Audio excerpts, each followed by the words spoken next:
Welcome to David Galata Book Dreamer. I'm David Galata and I'm dreaming up the books. Before I begin with today's topic, I just want to say that I'm very excited to be starting off my event season this Saturday at the C. Simpson Used Bookshop in the West End Plaza in Broadheadsville from 10 a.m. to 5 p.m.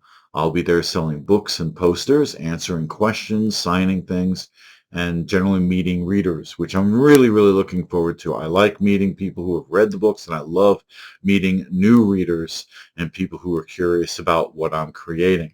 So this is the kickoff event for the summer. Summer has a lot of events in it. This summer, not so many, but they're long. So that's going to be a really interesting thing for me. But I like starting and ending my booth season at the C. Simpson Used Bookshop for a lot of reasons. One of which is that Kathy Simpson, who runs the shop, is really wonderful to work with. She's great to her customers. She's great to the local authors, and I like encouraging business there. Really is a nice shop. So today what we're going to be talking about is the solar system during the age of launch, which was when Ganges first left. Now, Ganges was created by the Terran conglomerate, and this is mentioned briefly in Crew of Ganges. I thought I would expand on it a little bit for those who have read the novel, and it's not going to give anything away, no spoilers here, because this all happens well before anything from Crew of Ganges, thousands of years in the past, according to this book. So it doesn't really have much bearing on the book itself, but it is an interesting detail. I spoke about, in one of my previous little shows here, I spoke about the Terran conglomerate. The Terran conglomerate had expanded to include the moon, which was called Luna. Luna tried to be its own independent entity several times, never really worked. The Terran conglomerate's grip on that was way too strong, and the Terran conglomerate was very willing to use weapons of mass destruction to get their way. So the moon has a few new craters as Ganges was being built. At the same time, there was a ring of orbital stations that were quite large. Some of them 10 kilometers in diameter, others 20 kilometers in diameter. Some of them were anywhere from 5 to 50 kilometers in length. These were orbital stations and habitats that were in the Lagrange points and in a ring around Earth. This was still not enough. Mars was also colonized, and that was done primarily by the Asian Pacific Bloc. They created the first colonies on Mars. There were some earlier attempts. They didn't really work out very well. We didn't really understand the conditions there until we got there for a while and realized, this is why things are failing. This is why things are succeeding. It is a different planet. It has some different rules. While physics is still in play, the conditions there are very, very different from here on Terra. So Mars also became colonized by the African bloc of the Terran conglomerate and became a powerhouse between the two for industry and space travel. Phobos and Deimos were both fully covered with industrial and ports for trade and for creating items that were going to be used for terraforming. Mars was terraformed 3 times. The first time was a spectacular failure. That one was put together by the New Republic of North America and by the European Parliament. That didn't work. It didn't work so badly. It was an awful tragedy. No one survived the first terraforming event. The second terraforming went somewhat better. A lot of the mistakes that were made were, avoided, but new mistakes were made that created havoc decades down the line, and Mars once again fell. It wasn't until the Pan-Asian and the African blocks came in there that the third attempt to terraform Mars succeeded.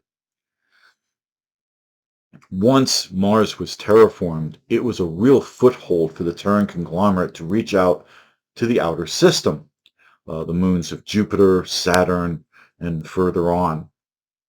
A lot of those colonies could not rely on the sun for any kind of power or for any real light. By the time you hit Jupiter, it's just a really bright star.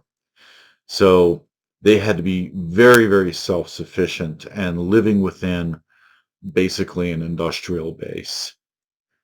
Ganymede was eventually fully covered. Europa was mined for its water. And once they got out towards Neptune, they started really harvesting comets for their water needs. This was vital for their fusion reactions that were used in most of their spaceships at that time period. Water did not really become scarce. It was imported from the outer system to the inner system. The Terran conglomerate also tried to terraform Venus and just failed. It just did not work. Too close to the sun. The atmosphere is far too toxic and caustic for structures to exist for any long period of time. Going underground did not help the situation because the mantle of Venus is a little on the thin side because the whole thing is scorching hot. It is hot enough to melt lead on the surface. So Venus was basically left alone after a while because it was considered a lost cause. And moving an entire planet as opposed to an asteroid, no. Too much mass, too much trouble, too much money, too many lives. So the Terran conglomerate instead decided to create chemical factories that were pulling atmospheric contaminants from Venus and using its atmosphere for chemical industrialization in orbitals that surrounded the planet. Mars became a power station. It was surrounded with solar panels.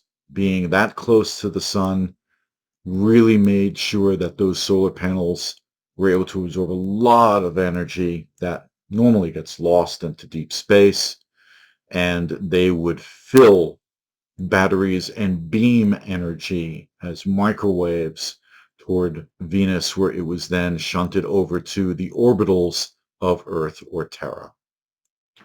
This was the landscape of the solar system before Ganges launched.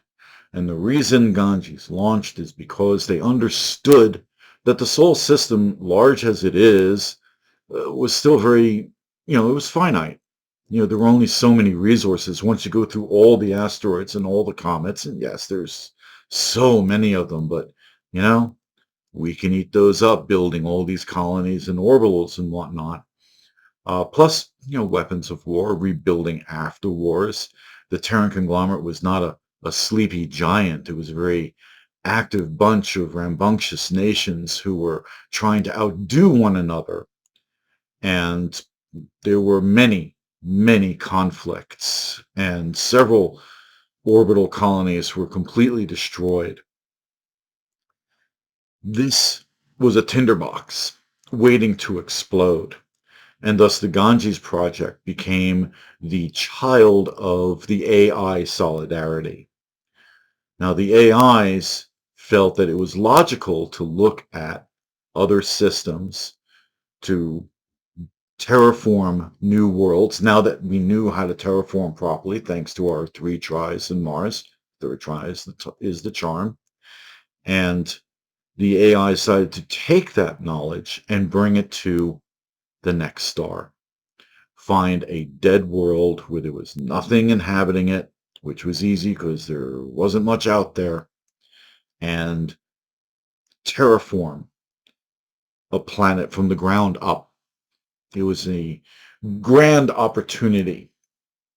Now, humanity wanted this, but they were very unsure about whether or not they wanted the crew to be the ones colonizing these worlds because things were getting crowded. They were getting crowded in the colonies, they were getting crowded in the orbitals, and they were still crowded here on Terra. So part of the charter for Ganges was that it could not colonize using its own crew. Plus, there were concerns that with the length of time it would take for the ship to get to a system and then to terraform, which could take hundreds of years. That crew by that point might not be well suited for a planet because their entire system would be used to centrifugal forces governing their apparent gravity as opposed to the mass of a planet. So they were forbidden from colonizing. Instead, what Ganges would do is once a world was completed, it would set up a beacon. This beacon would signal Terra and say, hey, look, we have a planet here all set for colonists. It's ready to go. And then Terra would send a faster ship, though still sublight, over to that colony world and begin the colonization process. The colony ships themselves were designed so that each one had an AI. This way the AIs got to colonize along with the humans. And the AIs could choose whether they would stay in orbit or whether they would be inserted upon the world itself. And Ganges would build a socket for that AI so it could be transferred from the ship down onto the new world and fit into place at the first colony. They would build a small city just so that the colonists had somewhere to be while they got their farmlands and crops and everything going. There was at least shelter in the form of a small and empty city. The ships would then be salvaged. They were torn apart and all their pieces used for whatever else the colony felt they needed. By that point, Ganges is long gone. It's already at the next world, building the next one, and ready to set up its beacon. This helped a bit, but it was still not enough for the Terran conglomerate to survive. So there we have just a brief history of what the solar system was like right when Ganges left. There was a lot of sabotage that was going on against the Ganges project. And there were many, many small mini wars going on both on Earth itself and in Mars and between the orbitals as each member of the Terran conglomerate competed for who would have more control over the project than the others, ignoring the AI solidarity, which was probably not a bright idea, but they did anyway. So this is a prehistory of the prehistory of the ship Ganges and its crew, and it's part of why the crew of Ganges has such a dim view of people who live on planets. They would not want to live on a planet. They feel that it's too easy to forget that your planet is a spaceship and needs to be maintained just like a spaceship. And sure, if you leave an airlock door open on Earth, no one really cares. But if an airlock door is jammed on a spaceship, everybody cares right away. So they felt that this fostered being civilized, which meant following procedures and protocols for general safety, which is something that they felt was lacking in the consciousness of colonists and of people who lived in the solar system, especially those on Earth itself.